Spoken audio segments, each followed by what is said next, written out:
ಭಕ್ತ್ಯಾ ಸ್ತುತ್ಯಾ ವಿರಕ್ತ್ಯಾ ಭಜದಮಲಜನೋನ್ನತ್ಯಭೂತ್ಯರ್ಪಕಾಯ ಕ್ಷಿತ್ಯಾ ಮತ್ಯಲ್ಪಭೃತ್ಯೇಷ್ವಪಿ ಕುಜನಕೃತೌದ್ಧತ್ಯಭೂತ್ಯಾಜಕಾಯ ಕರ್ತ್ರೇ ಧರ್ತ್ರೇ ಚ ಹರ್ತ್ರೇ ಹಯಮುಖಹರಯೇ ಮುತ್ರಪಾತ್ರೇ ನಮಸ್ತೆ ತಸ್ಮೈ ಕಸ್ಮೈಚಿದಸ್ಮನ್ಮನಸಿ ಧೃತಕಥಾ ವಿಸ್ಮೃತೌ ಸ್ಮಾರಕಾಯ ತಪೋ ವಿದ್ಯಾ ವಿರಕ್ತ್ಯಾದಿ ಸದ್ಗುಣೌಘಾಕರಾನಹಂ ವಾದಿರಾಜಗುರೂನ್ ವಂದೇ ಹಯಗ್ರೀವಪದಾಶ್ರಯಾನ್. ರತ್ನಪ್ರಭಾ ಸ್ವಭಾವಶ್ಚೇತ್ ಕುತೋ ನಾಸ್ತಿ ಶಿಲಾಂತರೇ ತತಸ್ತತ್ರೈವ ಸಾ ಭೂಯಾತ್ ಇತ್ಯತ್ರಾಸ್ತಿ ನಿಯಾಮಕಃ.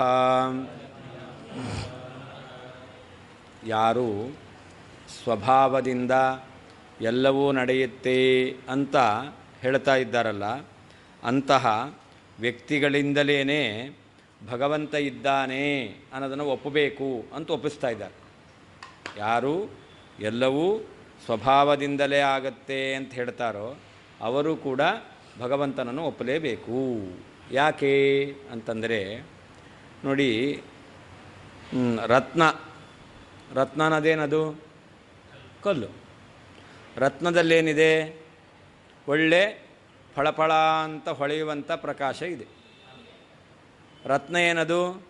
ಕಲ್ಲು. ಹಾಗಾದ್ರೆ ಇನ್ನೊಂದು ಕಲ್ಲಿನಲ್ಲಿ ಇರಲಿ, ಕಲ್ಲಿನಲ್ಲಿ ಪ್ರಕಾಶ ಇದೆ ಅಂತಾದರೆ ಇದು ಕಲ್ಲು, ಅದು ಕಲ್ಲು. ಹಾಗಾದರೆ ರತ್ನದಲ್ಲಿ ಮಾತ್ರ ಪ್ರಕಾಶ ಇದೆ, ಬೇರೆ ಕಲ್ಲಿನಲ್ಲಿ ಪ್ರಕಾಶ ಇಲ್ಲ.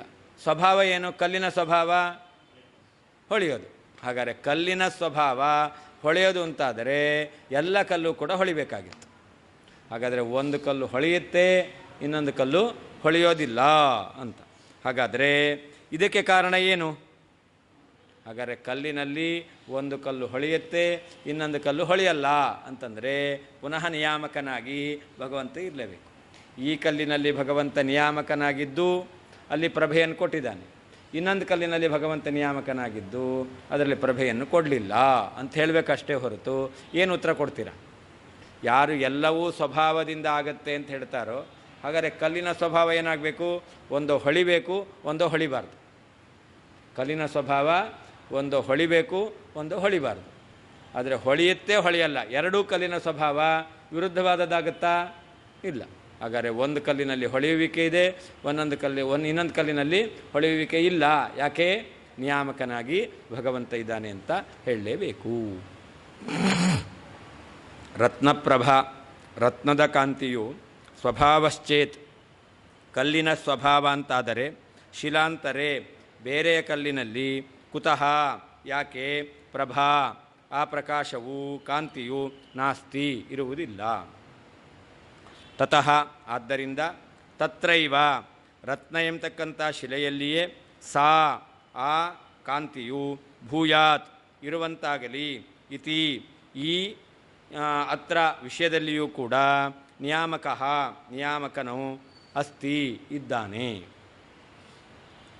ರತ್ನಪ್ರಭಾ, ರತ್ನದ ಕಾಂತಿಯು, ಸ್ವಭಾವಶ್ಚೇತ್, ಕಲ್ಲಿನ ಸ್ವಭಾವ ಎಂಬುದಾಗಿ ಹೇಳುವುದಾದರೆ, ಶಿಲಾಂತರೆ, ಬೇರೆ ಕಲ್ಲಿನಲ್ಲಿ, ಕುತಃ, ಯಾಕೆ, ಸಾ, ಆ ಕಾಂತಿಯು, ನಾಸ್ತಿ, ಇರುವುದಿಲ್ಲ. ತತಃ, ಆದ್ದರಿಂದ, ತತ್ರೈವ, ಆ ರತ್ನ ಎಂಬತಕ್ಕಂತಹ ಶಿಲೆಯಲ್ಲಿಯೇ, ಸಾ, ಆ ಕಾಂತಿಯು, ಭೂಯಾತ್, ಇರಲಿ, ಇತ್ಯತ್ರ, ಈ ವಿಷಯದಲ್ಲಿ, ನಿಯಾಮಕಃ, ನಿಯಾಮಕನಾದ ಪರಮಾತ್ಮನು, ಅಸ್ತಿ, ಇದ್ದಾನೆ.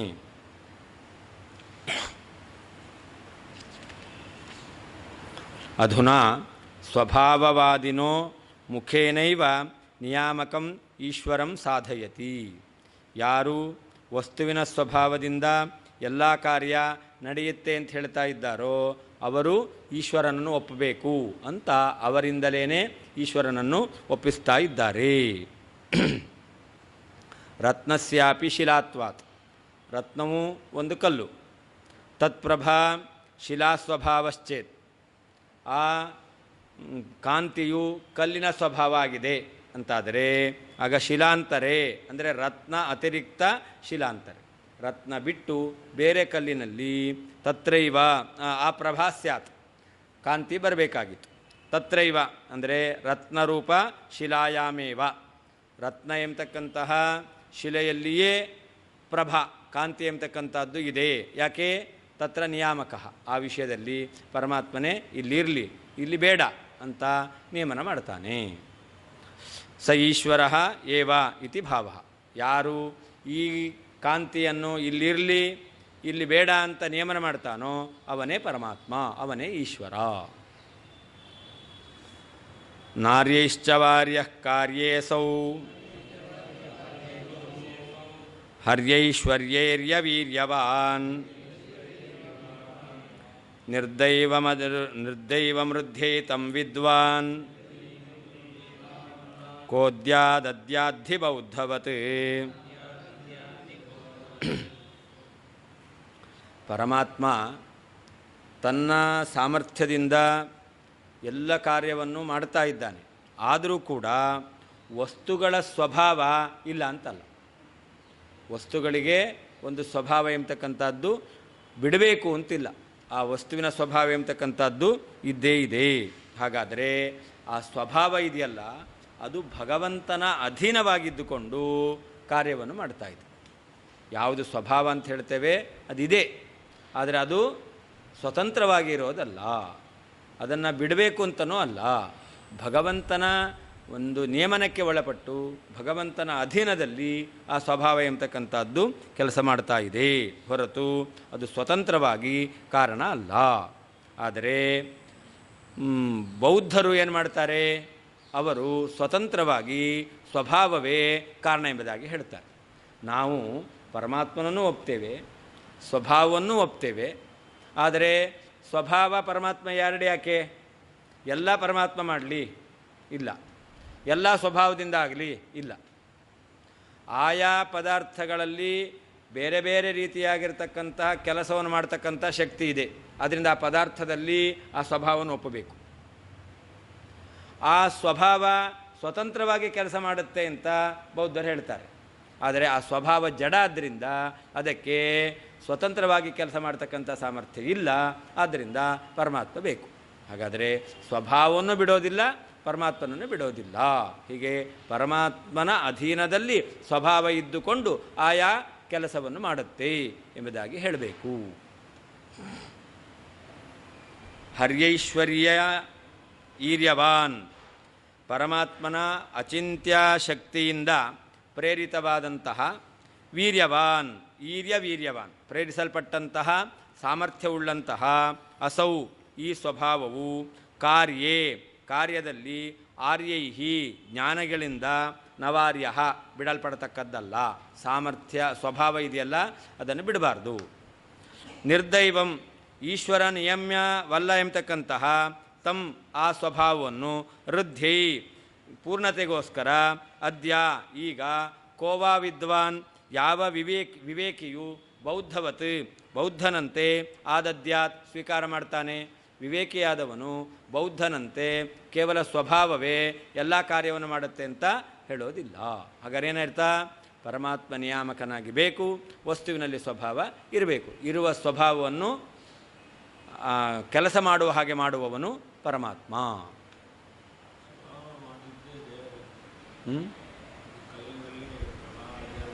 ಹೌದು, ಈ ಕಲ್ಲಿನಲ್ಲಿ ಮಾತ್ರ ಪ್ರಭೆ ಇರಲಿ ಅಂತ ಪರಮಾತ್ಮನ ಇಚ್ಛೆ, ಈ ಕಲ್ಲಿನಲ್ಲಿ ಪ್ರಭೆ ಇರೋದು ಬೇಡ ಅಂತ ಭಗವಂತನ ಇಚ್ಛೆ.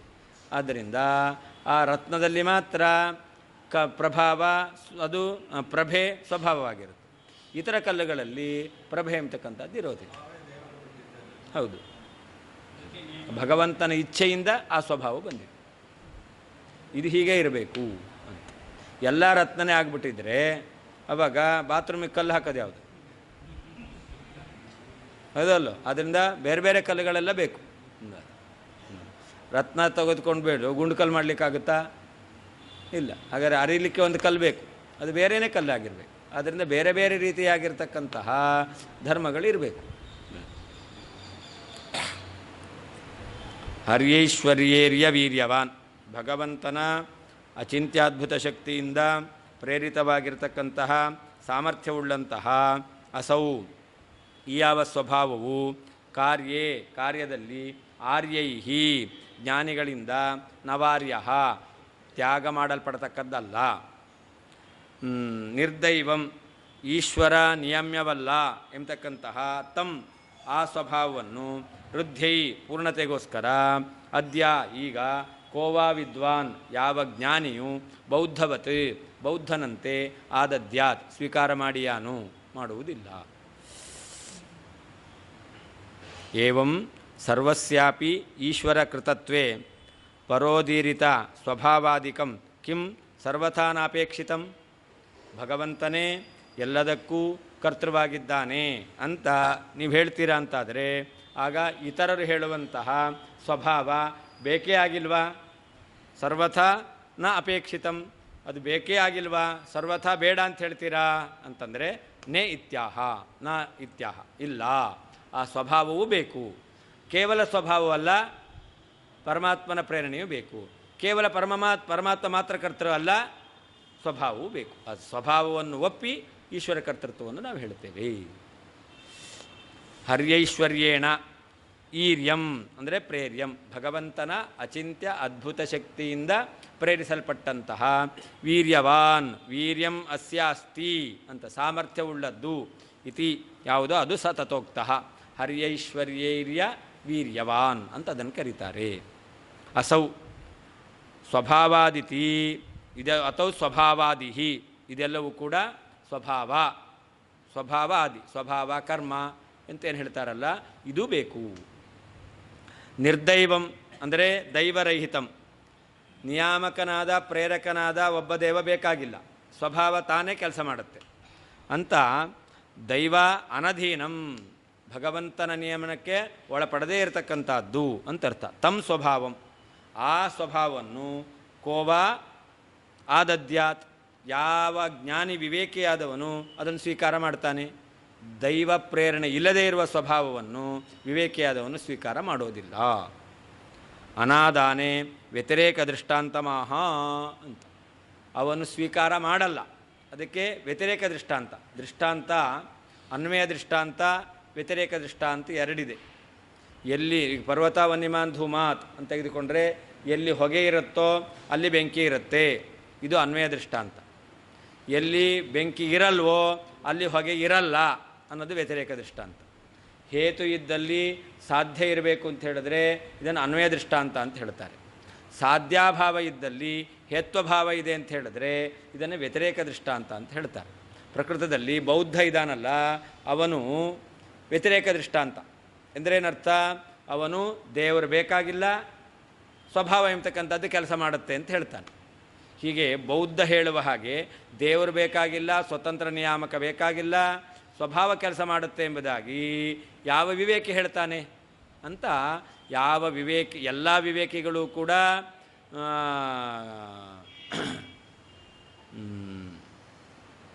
ಏನು ಬೌದ್ಧ ಸ್ವಭಾವ ಎಂಬತಕ್ಕಂಥದ್ದು ಸ್ವತಂತ್ರವಾಗಿ ಕೆಲಸ ಮಾಡಲ್ಲ ಅಂತ ಹೇಳ್ತಾನೆ.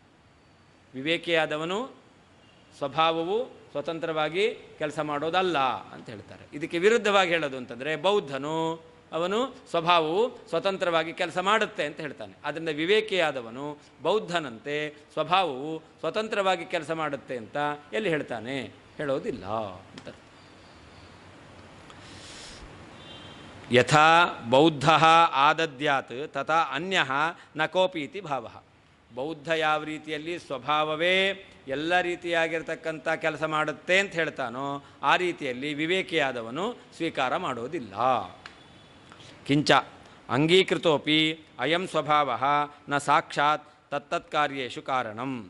ಅಲ್ಲದೇನೆ ನೀವು ಸ್ವಭಾವವನ್ನು ಒಪ್ಪಿದರೂ ಕೂಡ ಆ ಸ್ವಭಾವವು ನೇರವಾಗಿ ಎಲ್ಲ ಕಾರ್ಯಗಳಲ್ಲಿ ಕಾರಣ ಆಗೋದಿಲ್ಲ. ಕಿಂತು ದಂಡ ಮೃತ್ಪಿಂಡಾದೀನಾಂ ಕಾರಣಾನಾಂ ಯೋಗ್ಯತಾರೂಪ ಸ್ವಭಾವ ಕಾರಣತಾವಚ್ಛೇದಕತೆಯ ಪರಂಪರಾ ಕಾರಣಮೇವ. ಆ ಸ್ವಭಾವವೇ ಸಾಕ್ಷಾತ್ತಾಗಿ ಕಾರಣ ಆಗೋದಿಲ್ಲ. ಮತ್ತು ಮಡಕೆ ಆಗಬೇಕು ಅಂತಾದರೆ ಅದಕ್ಕೆ ಮಣ್ಣು ಬೇಕು, ಅದಕ್ಕೆ ದಂಡ ಬೇಕು, ಇದೆಲ್ಲ ಅದರಲ್ಲಿ ಆ ಒಂದು ಸ್ವಭಾವ ಇದೆ. ಕಾರಣ ಯಾವುದು?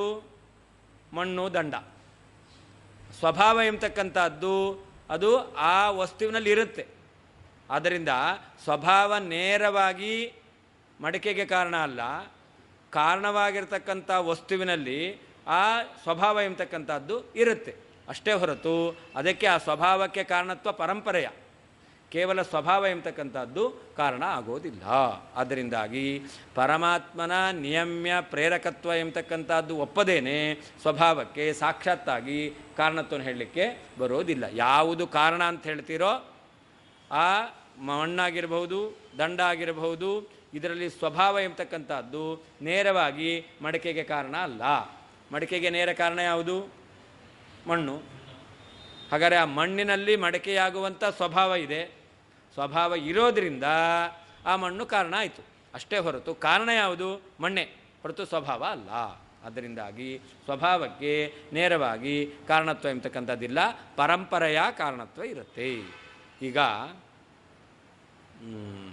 ಮನುಷ್ಯ, ಅವನು ಕುಂಬಾರ, ಅವನು ಮಡಿಕೆಗೆ ಕಾರಣ ಅಂತ ಹೇಳ್ತೇವೆ.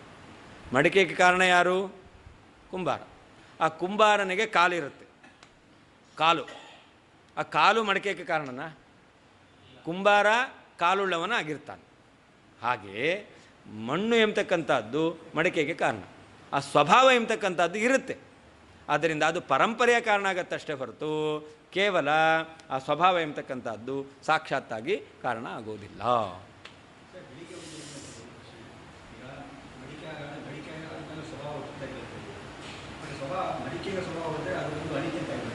ಏನು?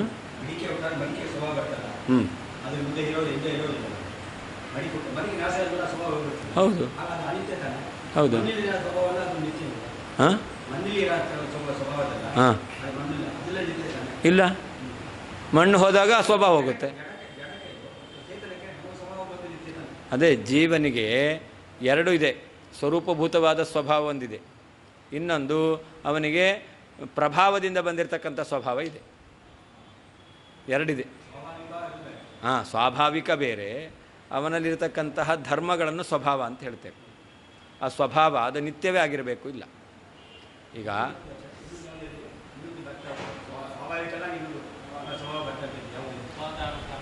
ಏನು ಪ್ರಭಾವದಿಂದ ಸ್ವಭಾವ ಬರುತ್ತೆ ಎಂದೆ.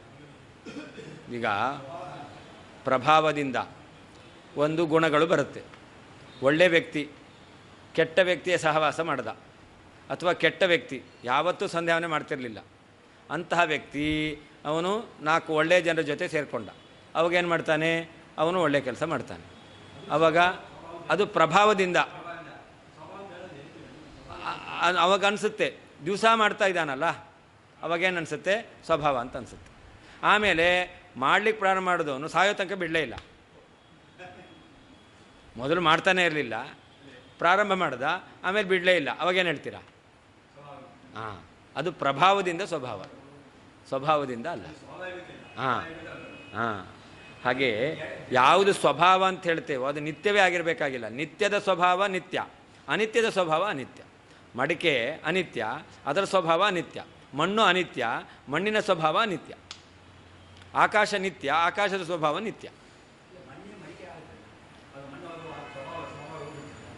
ಮಣ್ಣೆ ಹೋಯಿತು ಅಂದರೆ, ಮಣ್ಣು ನಾಶ ಆಯಿತು ಅಂತಂದರೆ ಆಗ ಮಣ್ಣಿಗೆ ಸ್ವಭಾವ ಎಲ್ಲಿದೆ? ಮಡಿಕೆ ಆಗೋ ಸ್ವಭಾವ. ಮಣ್ಣೆ ನಾಶ ಆಗುತ್ತಲ್ಲ, ರೂಪಾಂತರ ಆಗುತ್ತಲ್ಲ, ಮಣ್ಣೆ ನಾಶ ಆಯಿತು. ಮಣ್ಣನ್ನು ತೊಗೊಂಡೋಗಿ ಬೆಂಕಿಗೆ ಹಾಕ್ರಿ. ಹಾಂ, ಹೌದು, ಮಣ್ಣು ಅನಿತ್ಯ. ಹೌದು, ವಸ್ತುವಿನ ಸ್ವಭಾವ ವಸ್ತು ಇರೋ ತನಕ ಇರುತ್ತೆ ಅಷ್ಟೇ ನಿತ್ಯ. ಅಂದರೆ ವಸ್ತುವೇ ಇಲ್ಲ ಅಂತಾದರೆ, ವಸ್ತು ಇಲ್ಲ ಅಂತಾದರೆ ಆವಾಗ ಸ್ವಭಾವ ಎಲ್ಲಿರ್ಲಿಕ್ಕೆ ಸಾಧ್ಯ? ಹಾಗಾದರೆ ಎಲ್ಲಿ ವಸ್ತುವು ನಿತ್ಯವೋ ಅಲ್ಲಿ ಧರ್ಮ ಎಂಬತಕ್ಕಂಥದ್ದು ಕೂಡ ನಿತ್ಯ ಆಗಲಿಕ್ಕೆ ಅವಕಾಶ ಇದೆ. ಆದರೆ ಎಲ್ಲಿ ವಸ್ತುವೇ ನಿತ್ಯ ಅಲ್ವೋ ಅಲ್ಲಿ ಧರ್ಮ ಎಂಬತಕ್ಕಂಥದ್ದು ಮಾತ್ರ ನಿತ್ಯ ಆಗೋದೇ ಇಲ್ಲ.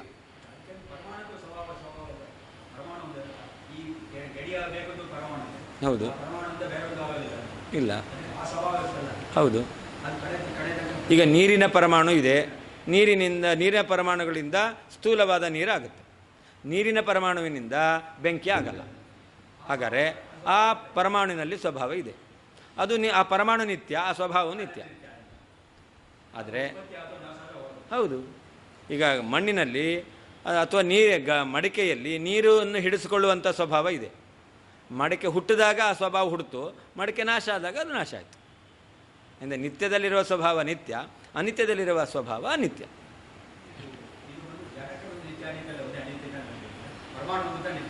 ಹೌದು ಹೌದು.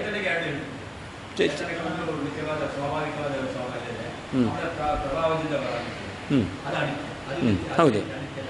ಅನಿತ್ಯ. ಇಲ್ಲ ಇಲ್ಲ, ಅದು ಹೇಳ್ಬೋದು. ಈಗ ನಿತ್ಯ ಅಂತ ಹೇಳಲಿಕ್ಕೆ ಬರಲ್ಲ.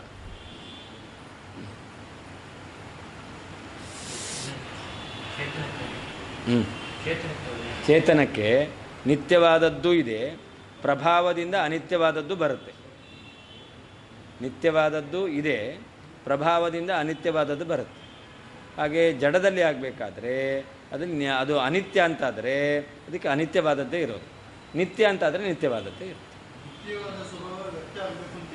ಇಲ್ಲ, ಆಮೇಲೆ ಆಗುತ್ತೆ. ಯಾವಾಗಾದರೂ ಆಮೇಲೆ ಆಗ್ಬೋದು, ಇವಾಗಲೇ ಆಗಬೇಕು ಅಂತ.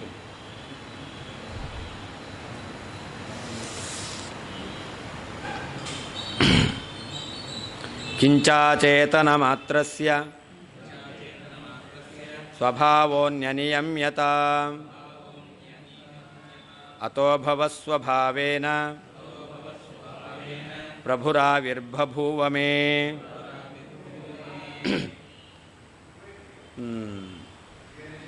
ಅಚೇತನಗಳ ಸ್ವಭಾವ ಏನು? ಜಡ ಪದಾರ್ಥಗಳ ಸ್ವಭಾವ ಏನು? ಯಾವುದೇ ಜಡ ಪದಾರ್ಥಗಳನ್ನು ತೆಗೆದುಕೊಂಡರೂ ಕೂಡ ಇನ್ನೊಂದರ ನಿಯಮನಕ್ಕೆ ಒಳಪಟ್ಟಿರುತ್ತೆ. ಯಾವುದೇ ಜಡ ಪದಾರ್ಥವನ್ನು ತೆಗೆದುಕೊಂಡರೂ ಕೂಡ ಅದು ಇನ್ನೊಂದರ ನಿಯಮನಕ್ಕೆ ಒಳಪಟ್ಟಿರುತ್ತೆ. ಆದ್ದರಿಂದ ಜಡ ಪದಾರ್ಥಗಳೆಲ್ಲವೂ ಕೂಡ ಇನ್ನೊಬ್ಬನ ನಿಯಮನಕ್ಕೆ ಒಳಪಟ್ಟಿದ್ದರಿಂದಾಗಿ ಒಬ್ಬ ಚೇತನ ಇದ್ದಾನೆ ಅಂತ ಒಪ್ಪಲೇಬೇಕು. ಎಲ್ಲ ಜಡ ಪದಾರ್ಥಗಳಿಂದ ಕೆಲಸ ಆಗಬೇಕು ಅಂತಾದರೆ ಎಲ್ಲ ಜಡ ಪದಾರ್ಥಗಳು ಅದು ನಿಯಮ್ಯವೇ, ಆದ್ದರಿಂದಾಗಿ ನಿಯಾಮಕ ಒಬ್ಬ ಬೇಕೇ ಬೇಕು ಅಂತ. ಆದ್ದರಿಂದ ಈ ಎಲ್ಲ ಪದಾರ್ಥಗಳು ಜಡ ಆದ್ದರಿಂದ ನಮ್ಮ ಸ್ವಾಮಿ ಪರಮಾತ್ಮ ಅವನು ಚೇತನ ಅಂತ ಒಪ್ಪಲೇಬೇಕು. ಯಾಕೆ? ಜಡಕ್ಕೆ ಎಲ್ಲಿಯೂ ಕೂಡ ಸ್ವತಃ ಪ್ರವೃತ್ತಿ ಅಂತಕ್ಕಂಥದ್ದಿಲ್ಲ. ಅಂದರೆ ಜಡದಿಂದ ಪ್ರವೃತ್ತಿ ಕಂಡಿದೆ, ಜಡದಿಂದ ಪ್ರವೃತ್ತಿ ಕಂಡಿದೆ, ಸ್ವತಃ ಪ್ರವೃತ್ತಿ ಇಲ್ಲ. ಆದ್ದರಿಂದಾಗಿ ಆ ಪರಮಾತ್ಮನನ್ನು ಒಪ್ಪಲೇಬೇಕು. ಹೌದು. ಚೇತನನು ಕೂಡ ಅಸ್ವತಂತ್ರ, ಆದ್ದರಿಂದ ಅವನಲ್ಲೂ ಕೂಡ ಪ್ರವೃತ್ತಿ ಕಾಣಬೇಕು ಅಂತಂದರೆ ಪರಮಾತ್ಮನ ಒಪ್ಪಲೇಬೇಕು. ಮಮ ಸ್ವಾಮಿ ಹರೇರ್ನಿತ್ಯಮಲ್ಲ, ಹರಿರ್ನಿತ್ಯಂ. ಮಮ ಸ್ವಾಮಿ ಹರಿಹಿ ನಿತ್ಯಂ, ಹರಿಹಿ ನಿತ್ಯಂ ಮಮ ಸ್ವಾಮಿ, ಯಾವಾಗಲೂ ನನ್ನ ಸ್ವಾಮಿ. ಕಿಂಚ ಅಲ್ಲದೆ ಅನ್ಯನಿಯಮ್ಯತ ಇನ್ನೊಂದರ ಅಧೀನವಾಗಿರುವಿಕೆಯು ಅಚೇತನ ಮಾತ್ರಸ್ಯ ಎಲ್ಲ ಜಡ ಪದಾರ್ಥಗಳ ಸ್ವಭಾವ ಆಗಿದೆ.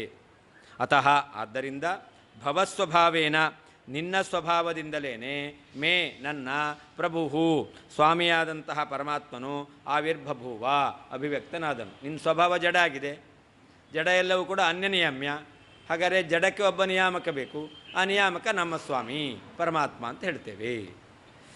ಕಿಂಚ ಅಲ್ಲದೆ ಅನ್ಯನಿಯಮ್ಯತ ಇನ್ನೊಂದರ ಅಧೀನವಾಗಿರತಕ್ಕಂಥದ್ದು ಅಚೇತನ ಮಾತ್ರಸ್ಯ ಎಲ್ಲ ಜಡ ಪದಾರ್ಥಗಳ ಸ್ವಭಾವವಾಗಿದೆ.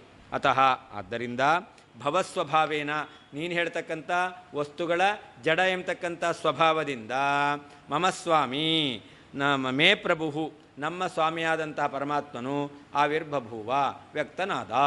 ನೀನು ಹೇಳುವಂಥ ಎಲ್ಲವೂ ಜಡ ಸ್ವಭಾವ ಅಂತ ಹೇಳಿದ್ರಿಂದ ಅದನ್ನು ನಿಯಮನ ಮಾಡಲಿಕ್ಕೆ ನಮ್ಮ ಪರಮಾತ್ಮ ಬೇಕೇ ಬೇಕು. ರೀತ್ಯಂತರೇಣ ಸ್ವಭಾವಾದೇವ ಜಗದೀಶ್ವರ ಸಿದ್ಧ್ಯತಿ ಇತ್ಯಾಹ. ಇನ್ನೊಂದು ರೀತಿಯಿಂದ ಸ್ವಭಾವ ಒಪ್ಪಿದ್ರಿಂದಲೇ ನೀವು ಪರಮಾತ್ಮನನ್ನು ಒಪ್ಪಬೇಕಾಗತ್ತೆ ಅಂತ ಹೇಳ್ತಾ ಇದ್ದಾರೆ.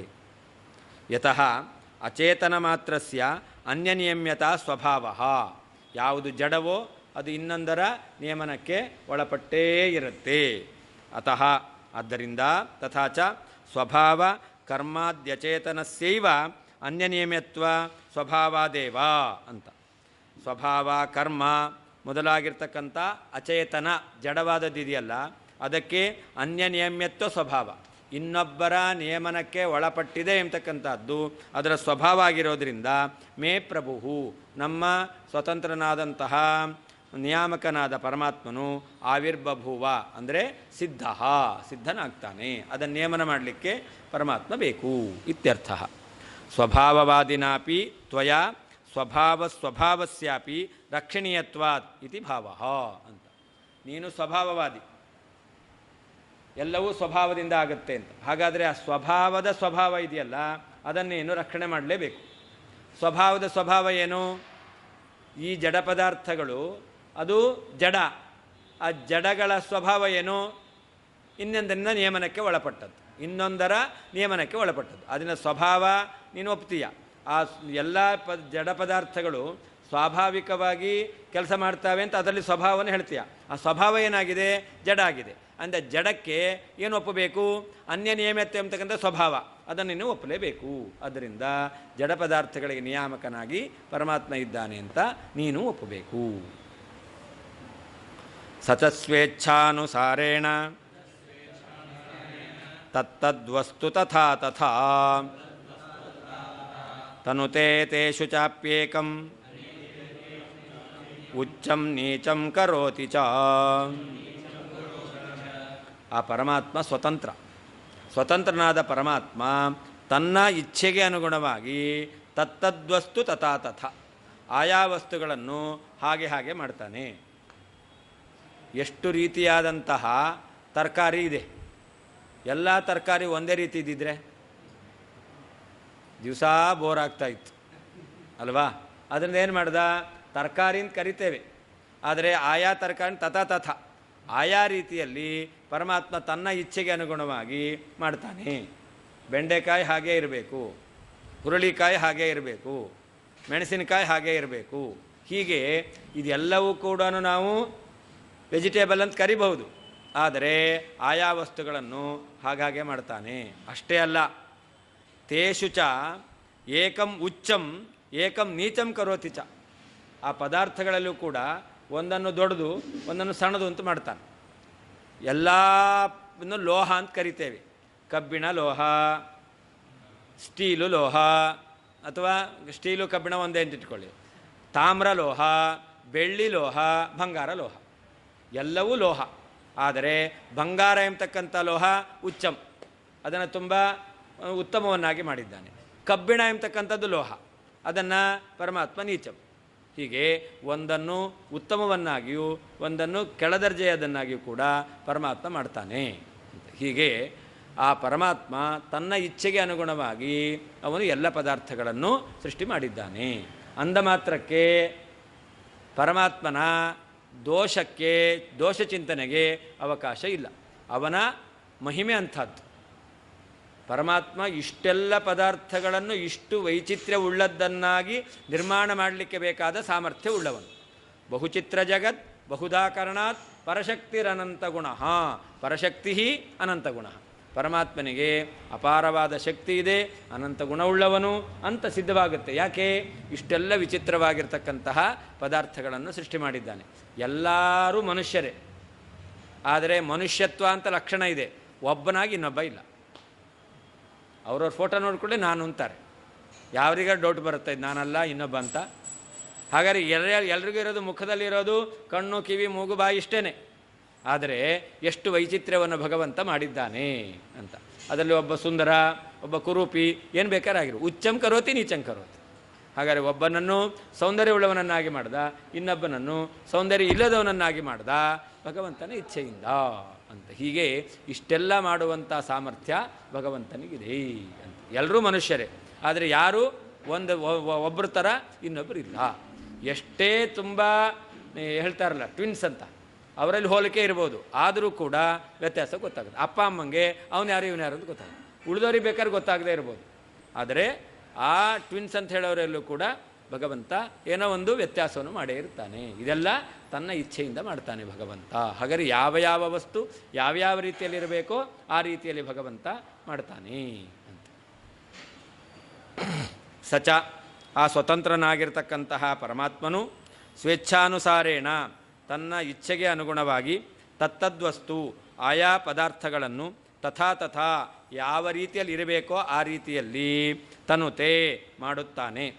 ತೇಷು ಚಾಪಿ ಆ ಪದಾರ್ಥಗಳಲ್ಲಿಯೂ ಕೂಡ ಏಕಂ ಒಂದನ್ನು ಉಚ್ಚಂ ಉತ್ತಮವಾದನ್ನಾಗಿಯೂ ಮತ್ತು ಏಕಂ ಇನ್ನೊಂದನ್ನು ನೀಚಂಚ ನಿಕೃಷ್ಟವಾದನ್ನಾಗಿಯೂ ಕೂಡ ಕರೋತಿ ಮಾಡುತ್ತಾನೆ. ಸಚ ಸ್ವತಂತ್ರನಾಗಿರ್ತಕ್ಕಂಥ ಪರಮಾತ್ಮನು ಸ್ವೇಚ್ಛಾನುಸಾರೇಣ ತನ್ನ ಇಚ್ಛೆಗೆ ಅನುಗುಣವಾಗಿ ತತ್ತದ್ವಸ್ತು ಆಯಾ ಪದಾರ್ಥಗಳನ್ನು ತಥಾ ತಥಾ ಹೇಗಿರಬೇಕೋ ಹಾಗೆಯೇ ತನುತೆ ಉಂಟು ಮಾಡುತ್ತಾನೆ, ಸೃಷ್ಟಿ ಮಾಡುತ್ತಾನೆ. ತೇಷು ಚಾಪಿ ತನ್ನಿಂದ ಸೃಷ್ಟವಾಗಿರ್ತಕ್ಕಂತಹ ಆ ಪದಾರ್ಥಗಳಲ್ಲಿಯೂ ಏಕಂ ಒಂದನ್ನು ಉಚ್ಚಂ ಉತ್ತಮವಾದದ್ದನ್ನಾಗಿಯೂ ಏಕಂ ಇನ್ನೊಂದನ್ನು ನೀಚಂ ನಿಕೃಷ್ಟವಾದನ್ನಾಗಿಯೂ ಕರೋತಿ ಮಾಡ್ತಾನೆ. ನನು ಸ್ವತಂತ್ರ ಚೇತನಾಂಗೀಕಾರೇಪಿ ನಾನಾ ಪದಾರ್ಥೇಷು ವೈಚಿತ್ರ್ಯಂ ಕಥಂ.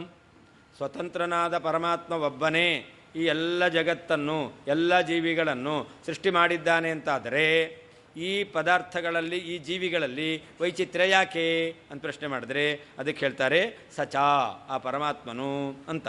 ತತ್ತದ್ವಸ್ತು ತಥಾ ತಥಾ ಯದ್ವಸ್ತು ಯಾದೃಶಂ ತಥಾ ಯಾವ ವಸ್ತು ಹೇಗಿರಬೇಕೋ ಅದನ್ನು ಹಾಗೆ ಮಾಡ್ತಾನೆ. ಎಲ್ಲ ಪ್ರಾಣಿಗಳು ಆದರೆ ನಾಯಿ ಇದ್ದ ಹಾಗೆ ಬೆಕ್ಕಿಲ್ಲ, ಬೆಕ್ಕಿದ್ದ ಹಾಗೆ ಕತ್ತೆ ಇಲ್ಲ, ಕತ್ತೆ ಇದ್ದ ಹಾಗೆ ಕುದುರೆ ಇಲ್ಲ, ಕುದುರೆ ಇದ್ದ ಹಾಗೆ ಆನೆ ಇಲ್ಲ, ಆದರೆ ಎಲ್ಲ ಪ್ರಾಣಿ. ಹೀಗೆ ಯಾವ ಯಾವ ವಸ್ತು ಯಾವ್ಯಾವ ರೀತಿಯಲ್ಲಿರಬೇಕೋ ಆ ರೀತಿಯಲ್ಲಿ ಮಾಡ್ತಾನೆ ಅಂತ. ಅಷ್ಟೇ ಅಲ್ಲ,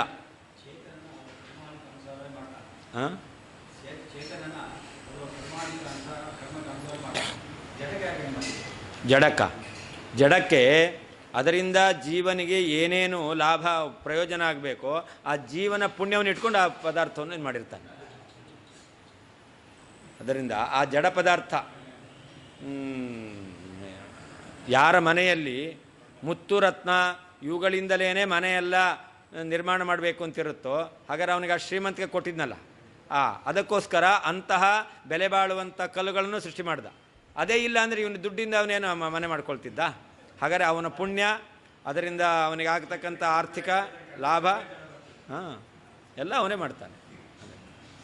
ಇಲ್ಲಾಂದರೆ ಅವನು ದುಡ್ಡು ಕೊಳ್ತು ಹೋಗ್ತಾ ಇತ್ತಲ್ಲ, ನಾಶ ವೇಸ್ಟ್ ಆಗ್ತಿತ್ತಲ್ಲ. ಹಾಗಾದ್ರೆ ಅವನು ಅದನ್ನೆಲ್ಲ ಉಪಯೋಗ ಮಾಡ್ಕೋಬೇಕಲ್ಲ.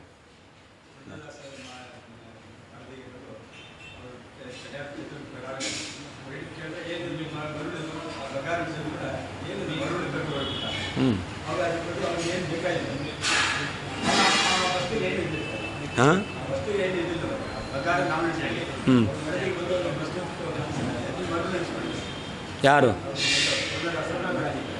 ಪುರಂದಾಸರು?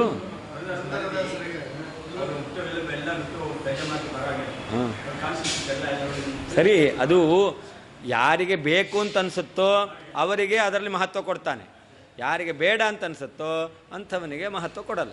ಅಲ್ಲಿ ತನಕ ಯಾಕೆ ಹೋಗ್ತೀರಾ? ಗಂಡ ಹೆಂಡ್ತಿಗೇನೆ ಬೇಕು ಅಂದಾಗ ಬೇಕು ಅನಿಸಿರುತ್ತೆ, ಎಲ್ಲಾದರೂ ಜಗಳ ಶುರುವಾಯಿತು ಅಂತಂದರೆ ಬೇಡ ಅಂತ ಅನ್ಸುತ್ತೆ. ಅದಲ್ಲ, ಚೇತನರಲ್ಲೇ ಈ ರೀತಿಯಲ್ಲಿ ಆಗುತ್ತೆ.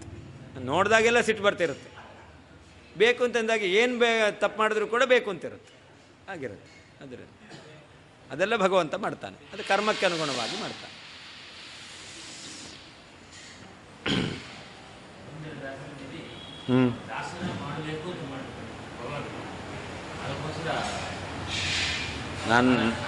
ನಮಗೆ ದಾಸ್ಯ ಭಾವ ಬರಬೇಕು ಅಂದರೆ ಅವನು ಈಶ ಭಾವ ಗೊತ್ತಾಗಬೇಕು, ಅದಕ್ಕೋಸ್ಕರ ಮಾಡ್ತಾ ಇದ್ದಾನೆ. ತೇಷು ಸೃಷ್ಟೇಷು ಪದಾರ್ಥೇಷು ಏಕಮುಚ್ಚಂ ಅಪರಂ ನೀಚಂ ಕರೋತಿ ಇತಿ ಸಂಬಂಧ. ತಾನೇ ಸೃಷ್ಟಿ ಮಾಡಿರ್ತಕ್ಕಂತಹ ಪದಾರ್ಥಗಳಲ್ಲಿ ಒಂದನ್ನು ಶ್ರೇಷ್ಠ ಇನ್ನೊಂದನ್ನು ನಿಕೃಷ್ಟವನ್ನಾಗಿ ಪರಮಾತ್ಮ ಮಾಡ್ತಾನೆ. ಸ್ವತಂತ್ರಸ್ಯ ಸ ತಸ್ಯೇಚ್ಛಾ ನಿಯೋಕ್ತುಂ ನೈವ ಶಕ್ಯತೆ ಅರಾಜಕಮಿದಂ ರಾಷ್ಟ್ರಂ ನ ಚೇನ್ನಷ್ಟಂ ಭವಿಷ್ಯತಿ. ಪರಮಾತ್ಮ ಸ್ವತಂತ್ರ, ಅವನ ಯಾಕೆ ಅವನ ಇಚ್ಛೆಯಿಂದ ಅವನ ಇಚ್ಛೆಗೆ ಅನುಗುಣವಾಗಿ ಎಲ್ಲ ನಡೆಯುತ್ತೆ ಅಂತಂದರೆ, ಹಾಗಾದರೆ ಅವನ ಇಚ್ಛೆಯನ್ನು ಯಾರಾದರೂ ಕಂಟ್ರೋಲ್ ಮಾಡ್ಬೋದಾ ಅಂತಂದರೆ ಅದಕ್ಕೆ ಹೇಳ್ತಾರೆ ಸ್ವತಂತ್ರಸ್ಯ ತಸ್ಯ ಇಚ್ಛಾ ಕೇನ ನಿಯೋಕ್ತುಂ ಶಕ್ಯತೆ. ಸ್ವತಂತ್ರನಾಗಿರ್ತಕ್ಕಂಥ ಪರಮಾತ್ಮನ ಇಚ್ಛೆಯನ್ನು ಯಾರು ತಾನೇ ನಿಯಮನ ಮಾಡಲಿಕ್ಕಾಗುತ್ತೆ ಅಂದ. ಅವನು ಸ್ವತಂತ್ರ ಆದ್ದರಿಂದ ಅವನೇನು ಮಾಡಿದನೋ ಅದನ್ನು ಒಪ್ಕೊಳ್ಳೇಬೇಕು. ಅಲ್ಲ ಇಂಥ ದೇವರೇ ಬೇಡ ಅಂತೀವಿ, ತನ್ನ ಇಚ್ಛೆಗೆ ಬಂದಂಗೆ ಮಾಡ್ತಾನೆ ತಾನೆ. ಇಂಥ ದೇವರೇ ಬೇಡ ಅಂತೇವೆ ಅಂತಂದರೆ ಅದಕ್ಕೆ ಹೇಳ್ತಾರೆ ಅರಾಜಕಮಿದಂ ರಾಷ್ಟ್ರಂ ಅಂತ. ಒಂದು ಮನೆಗೆ ಯಜಮಾನ ಇಲ್ಲ ಅಂತಂದರೆ ಆ ಮನೆ ಏನಾಗುತ್ತೆ? ನಾಶವಾಗಿ ಹೋಗುತ್ತೆ. ಹಾಗೆ ಈ ಜಗತ್ತಿಗೆ ಒಬ್ಬ ಸ್ವತಂತ್ರನಾಗಿರ್ತಕ್ಕಂಥ ನಿಯಾಮಕ ಇಲ್ಲ ಅಂತಾಗ್ಬಿಟ್ರೆ ಈ ರಾಜ್ಯವೇ, ಈ ರಾಷ್ಟ್ರವೇ, ಈ ಜಗತ್ತೇ ನಾಶವಾಗಿ ಹೋಗ್ತಾ ಇತ್ತು. ಆದ್ದರಿಂದ ಆ ಜಗತ್ತು ಉಳಿಬೇಕು ಅಂತಂದರೆ ಜಗತ್ತನ್ನು ರಕ್ಷಣೆ ಮಾಡ್ತಕ್ಕಂಥ ಒಬ್ಬ ಬೇಕು. ರಕ್ಷಣೆ ಮಾಡ್ತಕ್ಕಂಥ ವ್ಯಕ್ತಿ ಸ್ವತಂತ್ರನಾಗಿರಬೇಕು. ಅಂತಹ ಸ್ವತಂತ್ರನಾಗಿರ್ತಕ್ಕಂಥ ವ್ಯಕ್ತಿ ಒಪ್ಪಿದಾಗ ಈ ಜಗತ್ತು ಇರಲಿಕ್ಕೆ ಸಾಧ್ಯ. ಆದ್ದರಿಂದ ಪರಮಾತ್ಮ ಈ ಜಗತ್ತಿನ ರಕ್ಷಣೆಗೋಸ್ಕರ ಬೇಕೇ ಬೇಕಾಗಿದೆ. ಆ ಒಪ್ಪಿರ್ತಕ್ಕಂತಹ ಜಗತ್ತಿನ ರಕ್ಷಣೆಗೋಸ್ಕರ ಒಪ್ಕೊಂಡಿರ್ತಕ್ಕಂಥ ಪರಮಾತ್ಮ ಅವನ ಇಚ್ಛೆ ಅದು ಇನ್ನೊಬ್ಬರ ಅಧೀನ, ಅದು ಆಗಲಿಕ್ಕೆ ಸಾಧ್ಯ ಇಲ್ಲ, ಯಾಕೆ ಸ್ವತಂತ್ರನಾಗಿದ್ದಾನೆ. ಆದ್ದರಿಂದ ತನ್ನ ಇಚ್ಛೆಗೆ ಅನುಗುಣವಾಗಿ ಭಗವಂತ ಎಲ್ಲವನ್ನು ಮಾಡ್ತಾನೆ. ಏನೇ ಮಾಡಿದ್ರೂ ಕೂಡ ಅದು ಈ ಜಗತ್ತಿನಲ್ಲಿರತಕ್ಕಂಥ ಜೀವರು ಅವರ ಒಳಿತಿಗಾಗಿರುತ್ತಷ್ಟೇ ಹೊರತು ಅದು ಕೆಡಕಿಗೆ ಆಗಿರೋದಿಲ್ಲ. ಯಾಕೆ ಅಂತಂದರೆ ಅವನು ಸ್ವತಂತ್ರ, ಎಲ್ಲವೂ ತನ್ನ ಅಧೀನದಲ್ಲಿ ಇಟ್ಕೊಂಡಿದ್ದಾನೆ. ತನ್ನ ಅಧೀನದಲ್ಲಿ ಇಟ್ಕೊಂಡಿದ್ದಾನೆ ಅಂತಂದರೆ ಅವನಿಗೆ ಅದರಿಂದ ಆಗಬೇಕಾದದ್ದೇನೂ ಇರಲ್ಲ. ತನ್ನ ಅಧೀನದಲ್ಲಿ ಇಟ್ಕೊಂಡಂತಹ ಪದಾರ್ಥಗಳಿಂದ, ಜೀವಿಗಳಿಂದ ಅವನಿಗೆ ತನಗೇನೂ ಆಗಬೇಕಾಗಿರೋದಿಲ್ಲ. ಆದ್ದರಿಂದಾಗಿ ಅವನು ಏನು ಮಾಡ್ತಾನೋ ಅದು ಈ ಜಗತ್ತಿನಲ್ಲಿರ್ತಕ್ಕಂಥ ಜೀವರ ಒಳಿತಿಗಾಗೇ ಇರುತ್ತೆ. ಆದ್ದರಿಂದ ಅವನ ಇಚ್ಛೆಯನ್ನು ನಿಯಮನ ಮಾಡ್ತಕ್ಕಂಥವರು ಯಾರೂ ಇಲ್ಲ. ಸ್ವತಂತ್ರನಾದ ತಸ್ಯ ಆ ಪರಮಾತ್ಮನ ಇಚ್ಛೆಯು ನಿಯೋಕ್ತು ನಿಯಮನ ಮಾಡಲು ನೈವ ಶಕ್ಯತೆ ಸಾಧ್ಯವೇ ಇಲ್ಲ. ನಚೇತ್ ಸ್ವತಂತ್ರ ಅಲ್ಲ ಅಂತಾದರೆ ಇದಂ ರಾಷ್ಟ್ರಂ ಈ ರಾಜ್ಯವು, ಈ ರಾಷ್ಟ್ರವು, ಜಗತ್ತು ಅರಾಜಕಂ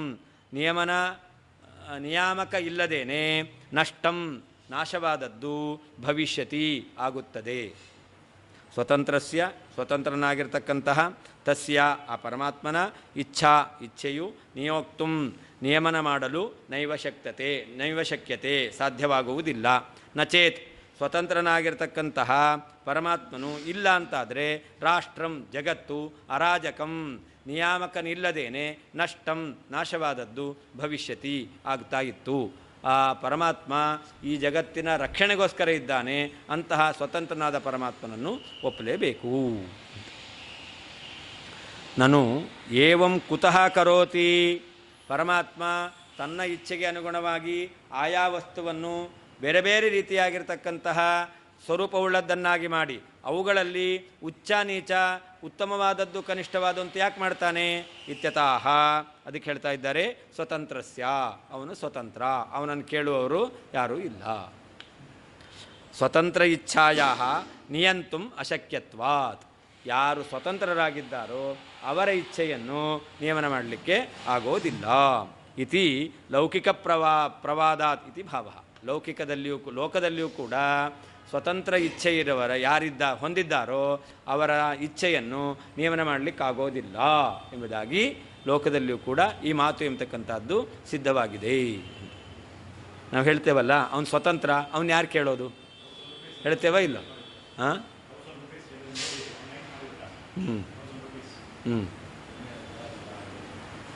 ಬೇಕು ಅಂತ ಅನ್ನಿಸ್ತು ಮಾಡಿದ್ರು. ಅದಕ್ಕೆ ಅವರ ಇಚ್ಛೆ ಬಂತು ಅಂತಂದರೆ ನಾವು ಹೇಳ್ತೇವೆ ಅವನ ಇಚ್ಛೆ, ಅವನು ಸ್ವತಂತ್ರ, ಅವನು ಯಾರು ಕೇಳೋದು ಅಂತ ಹೇಳ್ತೇವೆ. ಹಾಗೆ ಪರಮಾತ್ಮ ಸ್ವತಂತ್ರ, ಅವನ ಇಚ್ಛೆಗೆ ಅನುಗುಣವಾಗಿ ಮಾಡ್ತಾನೆ, ಅವನ್ನ ಯಾರು ನಿಯಮನ ಮಾಡಲಿಕ್ಕಾಗತ್ತೆ? ಆಗೋದಿಲ್ಲ. ಲೋಕದಲ್ಲೇ ನಾವು ಹೇಳ್ತೇವೆ ಅವನು ಅಪ್ರಾಕೃತ, ಅಂತಹ ಪರಮಾತ್ಮನ ಬಗ್ಗೆ ಅವನ ಇಚ್ಛೆಯನ್ನು ಯಾರೂ ನಿಯಮನ ಮಾಡಲಿಕ್ಕಾಗೋದಿಲ್ಲ. ತಸ್ಯ ಸ್ವಾತಂತ್ರ್ಯ ಅನಂಗೀಕಾರೇ, ಅಲ್ಲ ಅವನನ್ನು ಸ್ವತಂತ್ರ ಅಂತ ಒಪ್ಪೋದೇ ಬೇಡ, ಅವನು ನಮ್ಮಂತೆ ಪರಾಧೀನ ಅಂತ ಹೇಳೋಣ ಅಂತಂದರೆ ಬಾಧಕ ಮಹಾ, ಅದಕ್ಕೆ ತೊಂದರೆ ಇದೆ. ಏನದು? ಅರಾಜಕಮಿದಂ ರಾಷ್ಟ್ರಂ ಅಂತ. ಅರಾಜಕಂ ನಿಯಾಮಕ ರಹಿತಂ, ಈ ಜಗತ್ತಿಗೆ ನಿಯಮನ ಮಾಡ್ತಕ್ಕಂಥ ಒಬ್ಬ ವ್ಯಕ್ತಿ ಇಲ್ಲ ಅಂತಾಗುತ್ತೆ. ಇಲ್ಲ ಅಂತಾಗಲಿ ಅಂತಂದರೆ ಅವಾಗೇನ? ನಚೇತ್ ಸತು ಸ್ವತಂತ್ರ ನಚೇತ್, ಆ ರಾಜನಾಗಿರ್ತಕ್ಕಂಥ ವ್ಯಕ್ತಿ ಸ್ವತಂತ್ರ ಅಲ್ಲ ಅಂತಾದರೆ ಈ ಜಗತ್ತಿಗೆ ರಾಜ ಇಲ್ಲ ಅಂತಾಯಿತು. ಒಬ್ಬ ನಿಯಾಮಕನೇ ಇಲ್ಲ ಅಂತಾದರೆ ಆವಾಗ ಒಂದು ತೋಟ ಇದೆ, ಆ ತೋಟಕ್ಕೆ ಒಬ್ಬ ರಕ್ಷಕ ಇಲ್ಲ ಅಂತಾದರೆ ಏನಾಗುತ್ತೆ? ತೋಟದಲ್ಲಿ ಬೆಳೆದಿರ್ತಕ್ಕಂಥದ್ದೆಲ್ಲವೂ ಕೂಡ ನಾಶವಾಗಿ ಹೋಗುತ್ತೆ, ತೋಟವೇ ನಾಶವಾಗಿ ಹೋಗುತ್ತೆ. ಅದನ್ನು ನೋಡ್ಕೊಳ್ಳಿಕ್ಕೆ ಒಬ್ಬ ವ್ಯಕ್ತಿ ಇಲ್ಲ ಅಂತಾದರೆ ಆವಾಗ ಅದು ನಾಶವಾಗುತ್ತೆ. ಹಾಗೆ ಈ ಜಗತ್ತು ಎಂಬತಕ್ಕಂಥದ್ದು ಪರಮಾತ್ಮ ನೋಡಿಕೊಳ್ಳುವಂತಹ ವ್ಯಕ್ತಿಯ ಅಧೀನದಲ್ಲಿ ಇಲ್ಲ ಅಂತ ಆಗಿಬಿಟ್ರೆ ಈ ಜಗತ್ತು ಕೂಡ ನಾಶವಾಗಿ ಹೋಗ್ತಾ ಇತ್ತು. ಅದಾಗಬಾರ್ದು ಅಂತ ನಾವು ಸ್ವತಂತ್ರನಾದ ಪರಮಾತ್ಮನನ್ನು ಒಪ್ಪಲೇಬೇಕು. ಶ್ರೀಕೃಷ್ಣಾರ್ಪಣವಸ್ತು. ನಾಳೆ 9:00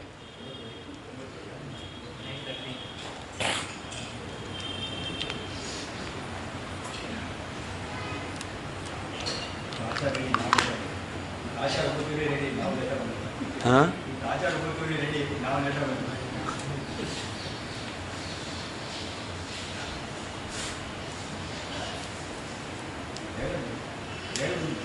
ಹಾಂ ಹಾಂ, ಟ್ರೈನ್ 4:00 ಬರುತ್ತೆ.